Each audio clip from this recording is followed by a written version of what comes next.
Hello, everyone. Welcome to the Timothy Halloran Show. Today, we're doing a podcast interview with Ario Shakarami. I hope I pronounced your name properly. Yes, absolutely. How are you? Yeah, doing good, doing good. So, just got a list of questions today for the podcast interview. We're back at it with yet another film podcast. First question, who are you? What do you do? And where are you from? Yeah, my name is Ario Shakarami. I direct movies. I also write, I produce, I edit a bunch of other things as it turns out. Yeah, I was born in Iran, but moved to Canada when I was 5. Been here since. Growing up in North York, in Richmond Hill, Newmarket, and now I'm back in Toronto proper. Awesome, awesome. And how did you get into film? If you could just kind of explain your journey. Yeah, I got into film pretty early on. I had a YouTube channel in 2016 when I was 10 or 11. I realized at a young age like I wasn't made for anything else. Started as little toy reviews and rants, but I slowly learned to edit professionally, write scripts, record, edit audio in Audacity, and edit clips. I used this video editor called VSDC, which was free. I would make my own thumbnails, learn SEO, all that good stuff. So I slowly grew that channel to about 35,000 subscribers. Some of the videos have over like 1 million views now. I've been on a bit of a hiatus over the last few months making my new feature, Son of Saffron, but we'll jump back into it soon enough. But then I started watching movies. The first one that caught my eye was like Castaway with Tom Hanks. You know, it's the volleyball guy in the volleyball movie in the desert island.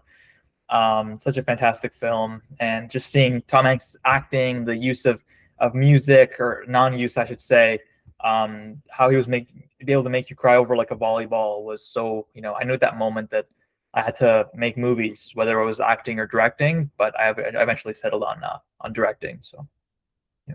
Very cool. And like, how's your career been so far? If you could kind of like explain some of the highs and lows, or if it's just all been highlights, like how do you think it's gone so far, what you've done in film? Yeah, it's been good so far, just getting started, but I've worked in as many film-related places as you can imagine. I was counselor at a film camp. I worked as a videographer for U of T's Innis College, which is like their film school, so where I also am a student. I've shot commercials, I've made social media content, everything you can think of. Yeah, I made 3 short films. My last one was called Retrace, which was a spin on the noir amnesia thriller genre. And now we're on the first feature with a 5-figure budget, real crew, Son of Saffron. Very cool, very cool. And what would you say are some like the biggest career lessons you've had so far? Yeah, it's been a lot of projects I've done, whether it's the 750, 800 videos I've done on YouTube, which I personally wrote and edited, or working with groups, on films. I've learned a lot about people, how some people work, how some people need to be like motivated or vice versa. It's a very important thing as a leader to know those things when dealing with people. So I think it helps me that I've done all these jobs before myself. So I know what it's like to be a PA. I know what it's like to be a AD or be the camera guy, the DP or whatever. But when you do all those things, you build those bonds faster, I feel like. So the hardest part of the creative work by far, in my opinion, is the people, management and the soft skills that you have to bring out the best in people. So Very cool. So correct me if I'm wrong, but you said you've done over 700 YouTube videos so far? yes. Dang, that's really impressive. How do you think you've been able to produce that many videos? What's kind of like the secret behind that work ethic and all that content? Yeah, it's about just hustling and getting it done. I always did something that I really loved. I reviewed animated shows and movies, so it was always something that was like a passion of mine. So when you're passionate about something and you find that little niche of content that you can specifically target those audiences, the ideas just came to me naturally, and I would always write the whole script. I would record myself my audio. I would edit the clips. I would create the thumbnails, and it was just kind of my thing. Everyone in school knew me as like the YouTuber and whatever. So yeah, I remember like in 8th grade, I hit 3,000 subscribers, and we had all the classmates kind of join around the table, and we're watching my like Social Blade numbers hit 3K from like 2,999 to like 3,000.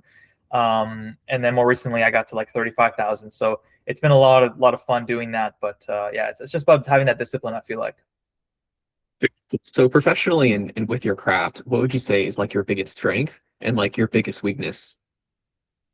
Strength and weakness. Okay, I love these questions. It's like the job interview style. Yeah. So I think my biggest strength is I like to rush, and my weakness is I like to rush. I think, like seriously, I find myself super efficient, but often when you shift from independent work to group projects, you realize that you need to slow down and chill sometimes. Although it does honestly annoy me sometimes when some people take like their sweet time and there's no like sense of urgency often in some group things. But ultimately, it's about knowing like when to use that urgency, when to let things linger a bit.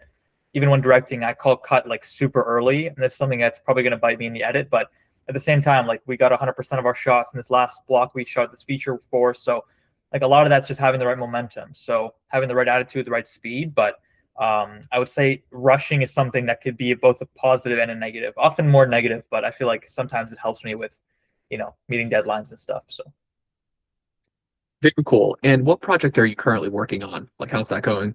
yeah, so currently it's the feature. So Scent of Saffron is my first feature film. It's just been incredible so far. We've shot around, I believe, 7 days of it out of 16. So our next block will be in October. It's a basically 90-minute feature film about this little girl growing up in Toronto with like immigrant parents from Iran. You can see some behind the scenes of it on our Instagram page. It's at Scent of Saffron Film. And yeah, it's just been amazing. I don't want to spoil too much, but you have to wait for the film to come out, I guess. Very cool. You mentioned you're a Toronto filmmaker. Do you think you'll be in Toronto long term, or do you think you'll ever like move to another place to keep pursuing film? Yeah, that's the thing. Honestly, even with this film, I wasn't able to get any grants because that's the only way you can really make it in Canada is with telefilm or with these government grants. Which, if I can get one for my next film, that'd be great. But for this one, I got a private investor involved, and it's so much better because you don't have to deal with all the bureaucracy and stuff like that. But I honestly think maybe we can still shoot in Ontario or Toronto, but because I love Toronto, it's literally my home, and I love Toronto so much. But in terms of making a career here, I don't know if it's going to be like a long-term play. Maybe for my first film or second film, sure, but I think going to maybe LA or something like that would be the best move for me. But again, I'm still debating these things myself, so I don't know. So how does that like typically work for like Canadian filmmakers? I just want to like dive into that process a little bit more. Do most people kind of fund their films through government grants? If you could just explain that a little bit. Yeah, most filmmakers do fund through government grants. So it's like Telefilm or Canada Council for the Arts, stuff like that. So you have to get really good at like grant applications, and your films have to sort of hit those themes that they're looking for. And that's where most films get made in Canada. So if you see a Canadian film for the most part, and then like you'll see in the beginning credits, it says like Telefilm or something like governmental. Um, so yeah, there's not a lot of private investment in Canada for films. It's not like the US where they have like private studios and stuff like that. So if you want to make it in Canada, you really have to chase the grants, unfortunately. Which I mean, it has its pros and cons. It's probably if you can get it, it's probably a lot less strings attached than like with the big studio. But there's also other strings attached that come with the governmental structure. So it has its pros and cons for sure. I see. Yeah, yeah. Because mainly in America, it's just like independent film financing, where you have like private investors, or there's Yeah, crowdfunding, or there's like the big studios. There's like like a small percentage who get grants, and I know typically here in America, it's like for documentary films. right. That's like from what I've seen, like that's how most people do it. But that's interesting how Canada does it. So like right now, do you have any other projects that you're working on? Like what's kind of like some of your future goals? Yeah, so if hopefully this film goes well in the end, I can make more features. I have a ton of ideas that I want to get to the big screen. It's only a matter of time before you see them. But honestly, after this movie, after I graduate from uni next year, I think I'll take a year to like ponder. I'll go to like Tibet and like become a monk or something. Because honestly, that might be the best course of action. I just need to like unwind a little bit after this. This year's going to be really hectic in terms of finishing school and this feature, but I have a lot of ideas that I really want to get out there, a lot of big features. This is just the first feature I wanted to start with like a smaller, more humble story that we can shoot in Toronto, but for the next one, it'll be more of like a studio production. So yeah, more features for sure. That's the big goal. Very cool. Very cool. And kind of like just in closing, do you have any other things that you're working on or any other projects or like kind of things that you're looking into? Yeah, so finishing this, hopefully we can get a TIFF premiere for this film. It is a Toronto-centric story, diaspora theme, so I think we have a good shot at that. So if we can get the TIFF premiere, hopefully we can land on a streaming service like Gem or Crave. That would be, the ideal. And making enough money back so our investor knows that it wasn't a waste believing in my vision. That's my primary goal, is to break like 100K box office, something like that, so we could really prove this market and show that this is a story worth telling. um, yeah, short term. Very cool. And you kind of like mentioned like some film financing. I just want to go back to that for a second. Have you ever raised money for a film before or done any crowdfunding, or has it always just been funded through grants? I've never gotten a grant ever. My last short film, all my short films were basically no budget. So my last film, I think we cost like $300. Like I paid for pizza, I paid for like someone's gas, and that's pretty much it. Like we had everyone was for free. The locations were all exterior for the most part, or the interiors we got for free. So that one I made with no money, and then this one we're breaking five figures. So um, yeah, so far it's been only either for free. I tried GoFundMe for the last short just to raise like $1,000, but we couldn't even raise like 40. So it wasn't really successful for me personally. I also didn't really take it seriously enough to like make it a project. It's like this crowdfunding campaign's happening. I know you talked to Augustine, my friend, who also did a crowdfunding. So he was super successful. He raised 40 grand in like a month. So that's the kind of the mindset probably I need to have for the next one. But yeah, I find that for me personally, I think crowdfunding is a lot less ROI than pitching to investors or making your name out there or finding collaborators who would help you with it. But it is one of the ways you can raise money for sure, outside of grants, obviously. Very cool, very cool. And just in closing, do you have any like closing thoughts or pieces of advice you have for the audience members today? Anything that you kind of want to end on?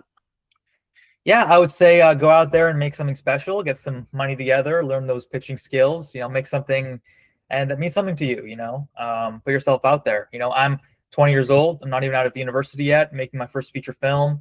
So there's really no excuse. Just discipline yourself, get the job done. I find personally that also, working out as well is a huge thing as well. Like if you have a strong body, it can help your mental as well. So yeah, ultimately it's about discipline, getting the job done, and failure shouldn't even be in your vocabulary. It's just about making mistakes, but it's experience that you gain along the way. Very cool, very cool. Well, thank you so much for answering the questions and being on the show today. And I just appreciate you being on. Absolutely. Thanks so much, Tim. I really appreciate you. Yeah, thank you.